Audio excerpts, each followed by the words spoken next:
Həyatınızı dəyişəcək o möhtəşəm fikri ya da imtahanda çıxacaq o kritik məlumatı hara qeyd edirsiniz?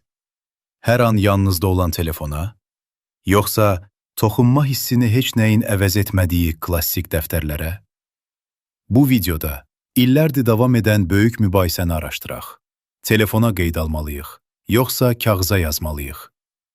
Hansı üsul beynimizi daha ağıllı edir və bizi dərsdə, işdə, digərlərindən önə çıxarır? Elmi araşdırmalar çox maraqlı bir həqiqəti ortaya qoyur. Hazırsınızsa, başlayaq. İlk olaraq köhnə dostumuz kağızdan başlayaq. Texnologiya bu qədər inkişaf edib, kağıza nə ehtiyac var, deyə bilərsiniz.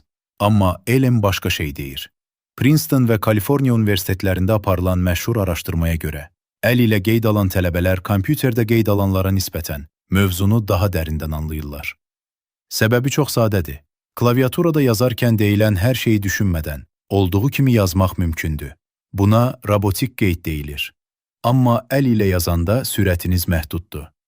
Beyniniz məlumatı dinləyir, süzgəcdən keçirir, qısaldır və sonra kağıza köçürür. Yəni siz yazarkən, beyniniz artıq öyrənməyə başlayır. Üstəlik kağızın o xüsusi qoxusu, qələmin çıxardığı səs kimi hisslər məlumatı yaddaşa daha güclü həkk edir. İndi isə ən vacib hissəyə gələk. Alimlər beyin dalğalarını araşdıranda gördülər ki, əl ilə yazı yazarkən beynin öyrənmə və yaddaş mərkəzləri, xüsusilə parietal loblar, daha aktiv işləyir. Rəqəmsal ekranlar isə diqqəti yayındırmağa çox meyillidir. Siz dərs qeydə alarkən birdən gələn Instagram bildirişi bütün fokusunuzu dağıda bilər. Kağızda isə sadəcə siz və düşüncələriniz var. Amma kağıza qeyd almağında mənfi cəhətləri var. Məsələn, 2 ay əvvəl yazdığınız qeydi tapmaq çox çətin olur. Telefonda və ya planşetdə bunu tapmaq çox sadədir. Bəs qalib kimdir? Cavab: heç biri. Ən doğru seçim hibrid metoddur. Yəni, hər ikisini doğru yerdə istifadə etmək. Mənim sizə tövsiyə etdiyim sistem budur. Çətin bir mövzunu ilk dəfə öyrənərkən, riyazi formulları həll edərkən və ya beyin fırtınası edərkən mütləq kağız və qələm istifadə edin. Beyninizin məlumatı işləməsinə imkan verin.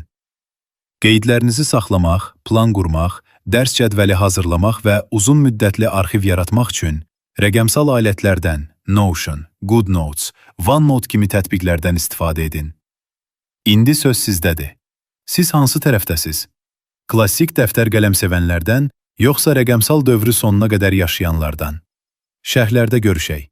Əgər bu video xoşunuza gəldisə, videonu bəyənməyi və bu cür videoları qaçırmamaq üçün kanala abunə olmağı unutmayın. Növbəti videoda görüşənədək özünüzə yaxşı baxın. Sağ olun.